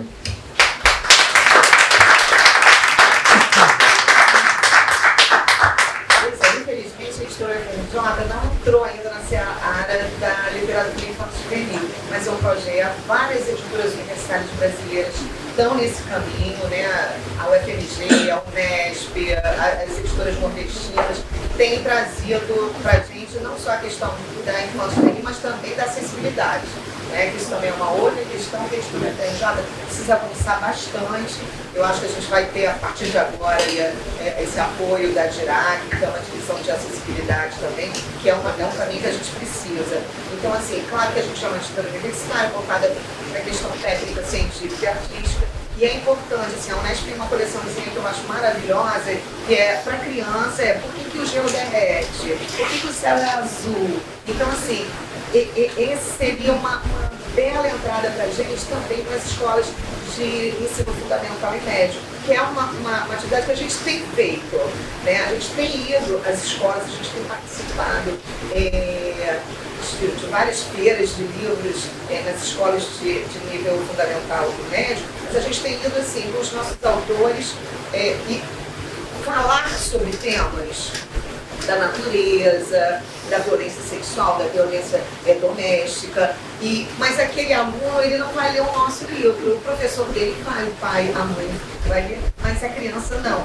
Mas a gente vai conversar com ele, é o que a gente tem feito, mas isso é uma coisa que a gente precisa avançar. Nosso conselho editorial está pensando nisso, e eu acredito que daqui a algum tempo a gente possa abraçar esse tema que para nós também é muito importante, que são os nossos futuros alunos. E é importante, a gente trabalha muito com a ação de extensão do Conhecendo a UFRJ, e é uma surpresa maravilhosa que a gente adora, nossa equipe adora fazer, que é o seguinte: a gente prepara um baita de banner, um fluxograma de todas as etapas, o que se faz numa editora, como que se faz um livro. Os alunos ficam encantados. E aí eles perguntam assim: mas se eu fizer letras, eu não tenho que ser professor de português? Não, você pode trabalhar na editora. Então, assim, quais as profissões que a gente tem gente para trabalhar numa editora? Então, são inúmeras. E eles ficam encantados. Então, esse contato é importante. Né? Ele não vai ser professor de português, mas ele pode fazer revisão, ele pode fazer tradução, né? Ele pode fazer belas artes e pode fazer um projeto de capa de miolo, enfim, ele pode fazer comunicação social e trabalhar na divulgação dos nossos livros, ele pode fazer contabilidade e trabalhar também na edição das notas e no ponto de estoque, enfim, são inúmeras oportunidades. E essa criança, principalmente do ensino público, ele não sabe que ele pode fazer isso, né? Então, assim, a gente está na nossa mira. Obrigada pela pergunta. Olá, eu sou Paulo, sou integrante também da Agência do Justiça Favela, com atuação no Nordeste, especificamente em Salvador. Parabenizar pela exposição aí, e eu fiquei com uma dúvida, na verdade, mas pegando o recorte do trabalho feito dentro das unidades prisionais. Porque lá em Salvador também a gente acompanha um movimento chamado Reaja será morto, Reaja será morta, que é de um coletivo que eles fazem um trabalho parecido dentro das unidades prisionais, mas no início da proposta houve algumas dificuldades, que era a questão da alfabetização dessas pessoas, né? Então, assim, como é que vai exigir que aquela pessoa faça uma resenha, faça um produto de um livro, sendo que ela não tem uma alfabetização primária sequer para fazer uma leitura ou escrever? E aí eles tiveram que fazer um processo inverso, que era iniciar uma alfabetização Então, buscar outros coletivos que trabalham também nesse processo parecido com o EJA, mas não é o EJA, mas com educadores populares. E aí, nessa parceria, entrando nessas unidades, fazendo essa seleção lá, né, das pessoas que naquele momento poderiam fazer. E o resultado disso foi muito além da expectativa, que era apenas fazer uma resenha, mas que já tem acontecido produções literárias, né, dessas pessoas. E aí a minha pergunta vai nesse sentido. Se vocês conseguirem identificar também uma dificuldade parecida sobre isso, e quais outros resultados, além dessa parte mais, né, da questão do código, da lei, vocês conseguem também, se for possível, apresentar para a gente também sobre isso? Sim, exatamente. É justamente essa grande questão, né? Porque você tem isso que a gente foi apresentando aqui, com o Unifavelas, com o programa da EJA, você tem esse déficit de fato, né? Então, a partir do momento, esse projeto, ele está aí, não tem muitos anos, né? Então, ele está justamente chegando nesse momento que precisa também dessa formação, né? Você vai ver que tudo na extensão, a gente fala, né, da interdisciplinaridade. Por quê? Porque tudo e articulação, né? É isso. Então, vai ter que ter uma articulação com formação também. E aí é super bacana você trazer essa experiência também em Salvador. Já vou pegar seu contato, já vou passar para os coordenadores do projeto, porque eu acho que também dessa forma, com o aprendizado que a gente vai tendo também dos outros espaços, a gente consegue também ir ampliando, né? É isso, é como se fosse um piloto apenas nesse presídio, nesse primeiro momento, identificando essas questões, e obviamente isso vai se ampliar e vai chegar justamente a essa questão que a gente precisa de formação para também desenvolver, né? Porque de certa forma você vai estar excluindo uma boa parte dessa população, né? Bárbara, foi bom você ter falado sobre articulação, porque quando a gente está falando sobre extensão universitária, né, e a fala do Leandro foi muito nesse sentido, poxa, eu me formei na UF e aí, enfim, eu pude auxiliar, contribuir, construir junto com um projeto do Unifavela, que é registrado pela FRJ. Então, de fato, a extensão ela tem essa característica mesmo de contar com outros atores, né? Um projeto, ele não se faz sozinho, ele não é de uma única universidade. A Ana, enfim, falou sobre EJA, falou sobre essa articulação entre faculdade, enfim, de letras, de educação, institutos de matemática e por aí vai. Então, quando a gente vê o Leandro falando, poxa, o meu projeto contribuiu com algo da Unifavela, eu sou da UF, é isso, assim, a extensão ela só existe porque tem outras pessoas contribuindo, né? Ela só consegue fazer as suas ações em parceria, né? E aí a gente fala tanto de parcerias internas como parcerias externas também, né? Então, principalmente os movimentos sociais, né? Eles são muito importantes dentro da extensão universitária, dentro das ações de extensão. E eu queria só trazer um outro ponto também que é muito importante, e aí a Bárbara falou sobre o ler, sobre esse ponto ao qual estão chegando agora, e olha, os desafios são maiores, né? Eu acho que é importante a gente falar, as meninas trouxeram um pouco isso na fala delas, sobre o impacto na formação do estudante universitário. Né? A Renata trouxe a experiência dela, então é isso, os alunos que atuam no ler hoje, né, eles vão agora ter que pensar em outras ações, né, junto com os coordenadores, docentes, técnicos, como é que a gente vai ampliar, né? E a partir daí, dentro da universidade, vão se buscando outras parcerias dentro dos movimentos, e assim a extensão segue viva e vai caminhando. Temos mais alguma pergunta? Boa tarde, meu nome é Janaína Andrade, eu também sou da equipe da AMF, né, estou muito feliz, uma oportunidade gigante, eu tenho me emocionado bastante com as mesas, tem sido uma experiência incrível. Mas essa pauta de hoje, né, discutindo educação, universidade, é uma pauta que me atravessa bastante, eu estou bem feliz, assim, emocionada. E vocês estão falando sobre esse projeto, né, do EJA, que já faz 21 anos, já um jovem adulto, né? É bem interessante perceber esse trabalho, né, que vocês estão produzindo. E aí eu fico pensando sobre como é difícil, né, esses diálogos entre as comunidades, né, as favelas, de discutir pautas tão parecidas, mas com cada um tem a sua diversidade, né? Cada comunidade, cada favela tem a sua dificuldade, né? Tem os seus atravessamentos diários.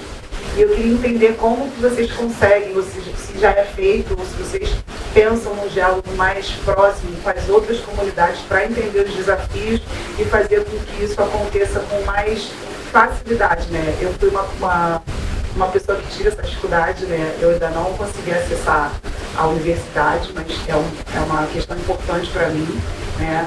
Então, os conhecimentos que eu trago hoje é do dia a dia, é da vida, é da correria. Então, assim, entender isso, né? Entender esse diálogo entre as comunidades, entre as favelas, é muito importante. Então, eu queria entender se vocês têm um diálogo já nesse lugar ou se existe um projeto para que isso aconteça.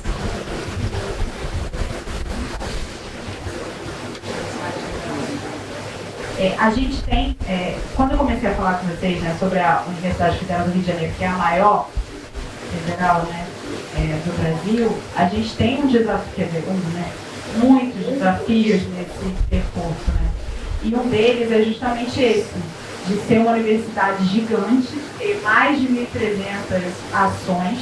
Uma iniciativa que a gente está realizando agora na ProReitoria é justamente construir um portal da extensão. Qual é o objetivo desse portal? Ele já até existe, se vocês colocarem portal da extensão da FRJ, vocês vão encontrar, que é justamente o desafio da gente mostrar para a sociedade de forma objetiva e fácil, porque me parece que o maior desafio nosso é justamente como a sociedade nos vê, né? Quando a gente conversa com todo mundo que está fora da universidade, parece que é uma coisa muito distante, né? Parece, mas eu tenho possibilidade de estar lá, né? Eu posso estar lá, porque ver isso que eu brinquei no início, de explicar o que é uma pró-reitoria, que a gente acaba falando como se fosse uma coisa banal, não é. Então, o nosso maior desafio hoje é isso, é comunicar, um pouco o desafio da NF também foi lá atrás, é comunicar a favela, né? Comunicar a extensão, comunicar a universidade. O que a universidade tem de oportunidade?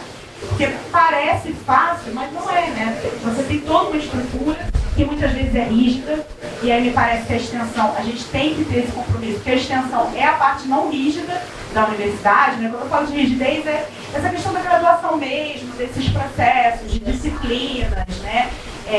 A extensão é a única, não sei se é a única, mas é uma parte, né, da universidade que consegue não ter tantas amarras quanto as demais. Então a gente pensou nesse portal da extensão para ser justamente para o que você está falando. Tá, mas o que tem no meu território? Né? O que tem no território do outro? Né? Então eu acho que é um caminho da gente. A gente já pensou no mapa da extensão também. Isso é um trabalho que foi realizado já em outras gestões, para ter não só essa visão dos territórios em separado, mas também para poder se articular em ações, porque às vezes é isso. Você tem territórios diferentes que estão trabalhando a mesma coisa e eles nem se conhecem, né? Então é por aí.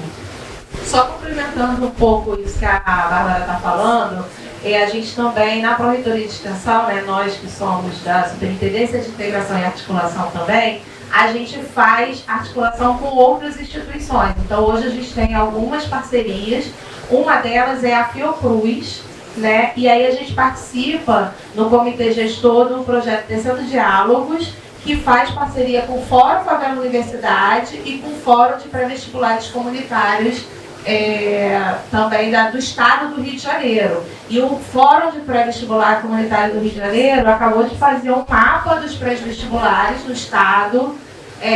E aí eles têm lá, vocês podem seguir lá, Fórum de Pré-Vestibulares Populares, acho que é FPV, né? O Instagram. E aí eles procuram muito isso, fazer esse mapa para articular esses territórios, né? Assim, mostrar quais são as potencialidades de cada um. E aí, falando um pouquinho da EJA, né, a gente nesses 21 anos, a gente também tem muita dificuldade com relação a essa questão dos territórios. Quando a gente tinha turmas em Parada de Lucas e na Cidade Alta, né, a gente, às vezes, o estudante não podia no horário da Parada de Lucas, mas podia no horário que tinha na Cidade Alta, mas ele não podia circular. Os moradores de Vigário Geral, a gente não tinha turma em Vigário Geral, mas os estudantes de Vigário Geral não podiam ir para a turma em Parada de Lucas. Então a gente também sentiu na pele, né? E dentro da própria Maré, eu fui alfabetizadora lá, eu dei aula na Baixa do Sapateiro, na divisa que chama. Do outro lado era a Nova Holanda. Então os estudantes da Nova Holanda não podiam ir para estudar na Baixa do Sapateiro, né? Então a gente também, dentro desse processo, a gente também encontrou essas dificuldades. Às vezes, o nosso papel era alfabetizar e encaminhar para a Secretaria Municipal de Educação para eles continuarem, né? Hoje tem o CREJA dentro o SEJA dentro da Maré, mas há um tempo atrás não tinha. Então a gente encaminhava para uma escola, o aluno ia e às vezes não ficava, voltava, né? Ou por conta dessa questão do território, ou por conta do horário, ou por conta da distância, né? Então, assim, isso ainda é um desafio muito grande, mas a gente tem procurado essas parcerias institucionais para tentar, com a Secretaria Municipal de Ciência e Tecnologia também a gente tem feito os trabalhos nas naves do conhecimento, que também são localizadas, né, em alguns territórios, e a gente fazendo algumas ações. O Instagram, só para falar, o Instagram do Fórum de Pré-Vestibulares é o @FPVPRJ. E tem também o Instagram do Fórum Favela Universidade, que é @Fórum Favela Universidade. Eu vou falar bem rapidinho, porque na verdade o nosso tempo também já passou, né? Quando a Janaína faz essa pergunta, na verdade, assim, remete a dois movimentos, Janaína. O primeiro é a universidade, aí eu acho que elas já responderam. Mas eu acho que tem um outro movimento que aí não é a universidade que tem que fazer, são as favelas. Porque só foi possível a criação desse programa porque a favela se organizou e procurou a universidade. Então tem um movimento que, assim, uma das coisas que a gente detectou, por exemplo, no programa, foi como que as pessoas dialogavam um pouco. A gente fazia, por exemplo, reuniões com os presidentes de associação de moradores, onde nós tínhamos turmas. E as pessoas, às vezes, não se conheciam e não dialogavam entre si. E aí, esse não é o papel da universidade. Naquele momento aqui, nós tínhamos uma ação que que promovia esse diálogo. Mas é importante também que as próprias favelas consigam se organizar para poder, inclusive, apresentar as demandas para a universidade. Porque a gente sabe, né, que muitos dos direitos que foram destituídos, eles, quando chegam na universidade, quando a população preta chega na universidade, quando a população pobre chega na universidade, não é com a maçaneta que a gente abre. Então, assim, a gente brinca dizendo que... a gente brinca, né, dizendo que quando você olha, por exemplo, numa universidade, um professor preto, para ele falar, ele teve que dar muita cotovelada, muito pé. Então, é a mesma coisa. Então, é necessário, sim, uma organização, e eu acho que vocês conseguem fazer isso, uma organização no sentido também de conseguir trazer para a universidade quais são as demandas. E não só esse movimento da universidade, que a gente já tentou algumas formas de organizar a partir de território, já tentou organizar a partir de ação, botando alguns territórios em diálogo, mas eu acho que as favelas, mais do que ninguém, sabem o que elas precisam e precisam se articular também para trazer essas demandas. Bom, a gente chegou no nosso teto, né? Tempo. Queria muito agradecer a participação de todos, mas a gente ainda vai fazer aqui por último o sorteio dos livros da editora. Todo mundo colocou o nome aqui? Então corram, por favor. Rápido. Então, bote. Claro. Você que se deu perto, você pode. Não, é uma questão agora que você falou e que eu fiquei aqui pensando. Tem essa expressão que eu não concordo, que a favela venceu. Então, quando você diz que é um movimento da favela, né, não só da faculdade, que a favela precisa realmente se alinhar e tal, eu penso enquanto favelada, enquanto indivíduo, sabe? Justamente por isso, que a favela não venceu. Venceram sim, alguns favelados, né? É muito individual. Então, como a gente sabe, como vocês acabaram de colocar, né? Uma favela não dialoga com a outra, são concorrentes, são, né? Então, assim, enquanto favelada, eu preciso sim da ajuda do Estado, da faculdade. Eu não posso falar pela minha favela. Eu posso falar por mim e pelos meus que estão no meu entorno, onde eu tenho acesso. Se eu ficar dependendo de associação de moradores, de coletivos que estão lá, que têm já os seus acordos, eu vou continuar sem saber como lidar, vou me silenciar e não consigo avançar. Então, os pais que eu gostaria de trazer, porque a Nica, né, a Janaína, eu senti isso, né, porque ela é uma mulher favelada e ela tem essa, assim como eu também, a gente tem essa dificuldade de socializar na favela, porque talvez a gente não corrobore com diversas atitudes que a gente também não quer se posicionar mesmo. Nesse lugar, eu acho que é importante a gente, sim, escolher aonde a gente pode se posicionar e se silenciar, mas ser uma decisão nossa, sabe? Não imposta. Era isso.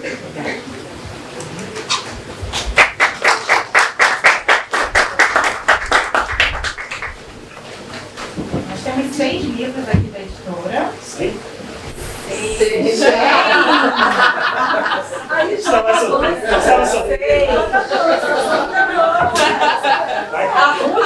Passa aqui e pega o seu, né? Basicamente, passa aqui e pega o seu. Se tiver sem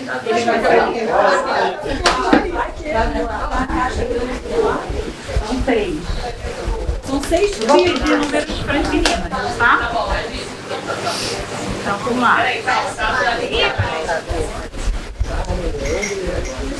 Quem realmente quer o livro? Olha, o primeiro livro sorteado vai ser o livro sobre a história da Universidade do Brasil, atual FRJ, das origens à construção. Maravilha. Agora foi. Agora é a última. Então vamos lá. Precisa de 1 a 26. 1 a 26? Eu vou de 13. 13 de outubro. Paulo de Andrade.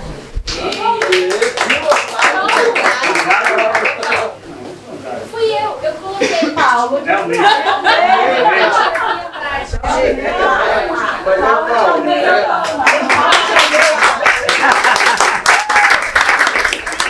Aí chega o Paulo de Andrade. Aí chega o Paulo de Andrade. Aí chega o Paulo de Andrade, eu quero ver. Parabéns, Paulo. Obrigado. Qual é o próximo livro? Cadê o meu sonho? O próximo livro vai ser O Palácio da Praia Vermelha, de Pedro Calmon, que foi reitor da UFRJ e proibiu na ditadura militar a entrada da Polícia Federal. Ele disse o seguinte: aqui é federal, só entra se for federal. E ele proibiu a entrada da Polícia Militar para proibir os nossos estudantes do lado de fora. Então, esse é um livro que fala sobre a construção do Palácio Universitário, que é onde funciona o campus da Praia Vermelha, e a editora também está presente aqui nesse espaço. Renata, de 1 a 26, menos 13. 5. Janaína Andrade.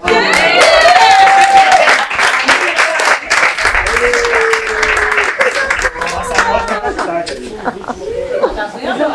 Posso tirar uma foto? Pode. Fica ano que vem na faculdade. Esse livro vai na nota ganhando. Pronto, já é. Boa, Janaína. Parabéns. Critérios de acesso. Ganhou o livro na Casa da Favela, mas a nota do Enem. Eu acho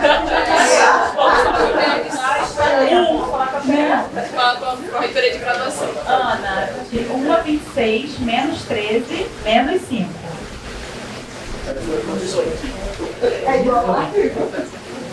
Alex Vitor.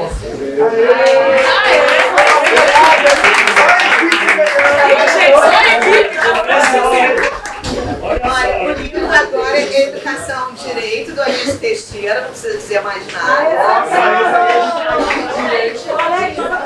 Foi ligado, Alex. Alex, foi aniversário passado. Alex.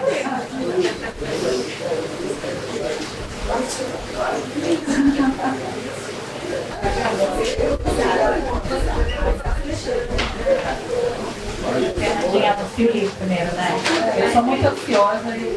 E fiz antes. Faltam só 3. Esse agora é organizado pela Maria de Lourdes Fávero, a UNE em tempos de autoritarismo. Conta a história da UNE e também dos nossos estudantes docentes que passaram pelo massacre da Praia Vermelha.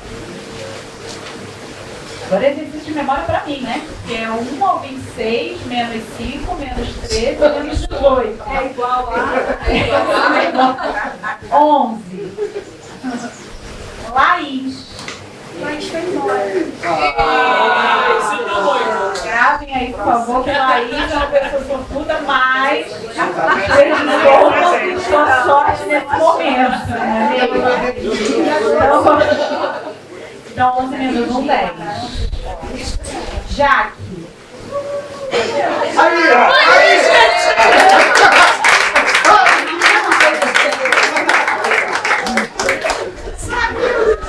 Não é matemática,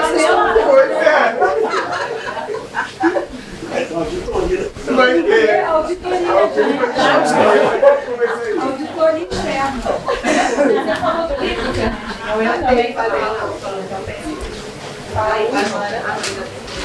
Você vai ter que fazer mais?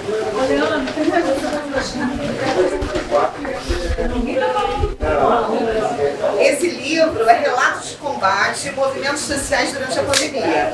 É um livro organizado pela Dulce Pandolfi e Paulo Fonte e produzido pela editora FRJ e a Universidade da Cidadania, que também é ligado ao Fórum de Ciência e Cultura da UFRJ. 26, você vai ter que fazer a matemática agora. Do 1 ao 26. Menos 5. Menos 10. Menos 10. Menos 13. Menos 18. 12. Dia que eu nasci. 12. Márcia Caser.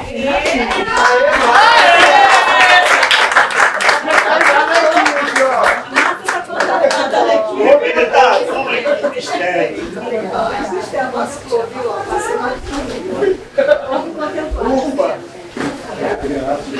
E agora é o último, né? O último sorteio aqui. Olha, chega aí. Número alto, né? Fala um pouquinho. Olha, gente, esse é o último livro, então, eu agradeço a vocês aí pela atenção. Mais um livro de Anísio Teixeira, Educação Não é Privilégio. Um pouquinho de tudo que a gente falou aqui, né? Então a Renata, como pediu aqui para destacar mais um número, mas ouvi por aí e números altos. Até o 26. 26. Rafael pode. Rafael! Alguém avisa pro Rafael que a coisa está Testou a sorte na